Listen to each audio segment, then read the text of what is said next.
There's no doubt that this guy... And it's a pretty good life for Patrik Antonius. Beautiful fiancée, beautiful baby girl, and chips to stack at the main event. Easy living. Made the poker boom a little cooler, a little balder, and a lot more good-looking. Patrik Antonius has been a poker mainstay for as long as most poker fans can remember. But what many don't know is what he gave up to get to this place, and how he somehow is still getting even better. We're gonna get into all of it, but before we do, please make sure to subscribe to Poker Boom if you haven't already. It's a new year and we're ready to release some really great content, so now is a better time than ever to become a part of the channel. Alright, here we go. Patrik Antonius is a name that resonates with reverence in the poker world, but few know the full story of his journey. Before becoming one of the most iconic figures in high-stakes poker, Antonius was a promising tennis player with dreams of competing at the highest level of the sport. But a twist of fate pushed him out of the world of professional sports and into the high-risk realm of poker. This is the story of how a young athlete from Finland left one competitive arena behind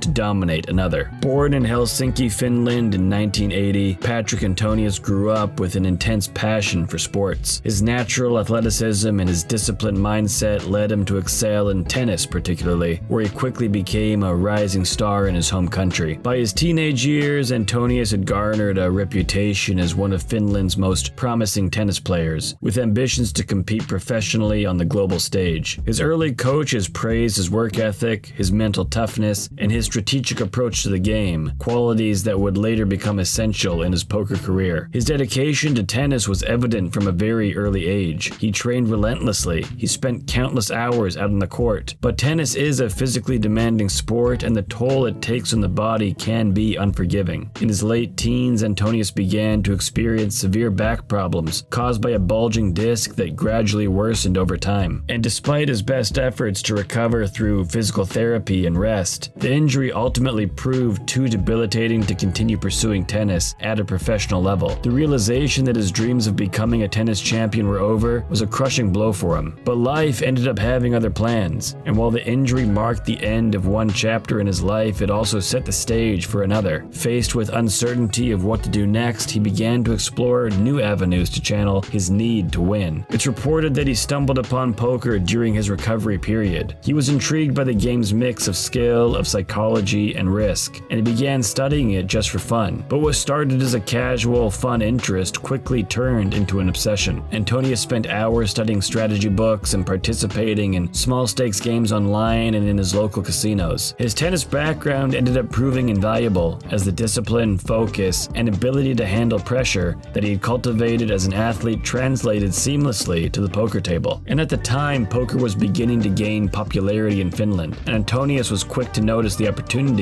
it presented. He immersed himself in the game, learning from both his successes and from his mistakes. His rapid improvement was fueled by a natural aptitude for mathematics and an intuitive understanding of human behavior, which gave him an edge over his opponents. His confidence started to grow as he started to win consistently, and he soon realized that poker could be more than just a hobby. It could be his new career. By the early 2000s, Antonius decided to take the plunge and pursue poker full-time. His breakthrough came in 2005 when he made his mark across multiple events at the EPT and the WPT. Patrik is the young phenom from Finland. This is the guy that all the European players are talking about. Vince, it's going to be fun to watch him tonight. Yes, it is. He quickly became a key figure in the poker boom era of the mid-2000s, a time when televised poker and online poker platforms brought the game into the mainstream. Known for his icy demeanor, his impeccable reads, and his fearless aggression, Antonius became a regular fixture in the world's most prestigious high-stakes games. His physical presence at the table, tall, lean, perpetually calm, added to his mystique and earned him a loyal fan base. He was particularly dominant in the realm of online poker, where he became a legend on Full Tilt, competing in massive heads-up cash games that often featured pots that exceeded six figures. His battles against other high-stakes poker legends like Tom Dwan and Phil Ivey became the stuff of poker lore, captivating fans around the world. One of his most talked-about achievements came in 2023 when he won a $1 million hand at No Gamble, No Futures Clash of the Titans in a heads-up battle against Eric Persson. Wins a pot. worth $1,978,000. That is the biggest pot in U.S. televised poker history. Over the years, he's accumulated millions in tournament winnings with deep runs in both WSOP and WPT events. While he never focused exclusively on tournaments, preferring the thrill and the flexibility of cash games, his success in live events further cemented his reputation as one of the game's most elite players. His rise coincided with the golden age of poker when the game's popularity was at an all-time high. Televised events such as High Stakes Poker and Poker After Dark brought his skills and personality to a global audience. He became a symbol of the aspirational lifestyle associated with poker, traveling the world, competing for millions, and living life on his own terms. And while Antonius enjoyed huge success, obviously his journey was not without its challenges. The volatility of poker, both online and live, mean that even the best players face extended downswings. Antonius' ability to weather these periods of adversity spoke to his mental fortitude and disciplined approach to bankroll management. Calculations that goes to bankroll management, and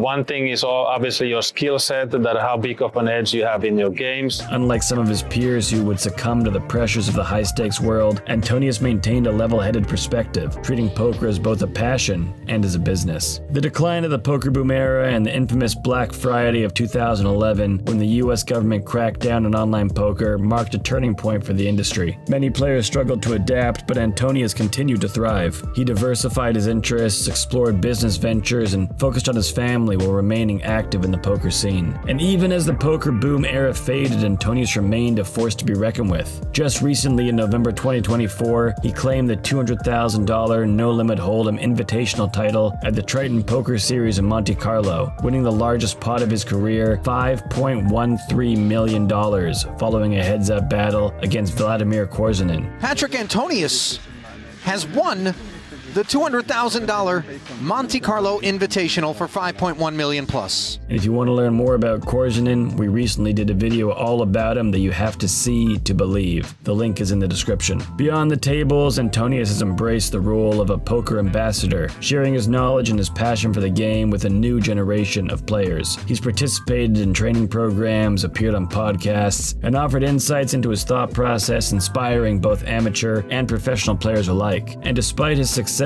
he's always remained grounded and focused on the future. At the end of the day, his journey from playing tennis to the high-stakes poker tables is a story that paid off in spades, and the dream doesn't seem to be starting to fade anytime soon. Patrick, you're sick. Oh no, he's quite healthy. 3-5 and he hit. I mean, come on. That's just unreal. Thanks. Sorry about that, but it's poker. For him, yeah. I mean, he plays $1 million cash games, isn't it? And that's it for this one. Who's your favorite player from the poker boom era? Let us know in the comments, and we'll see you in the next one.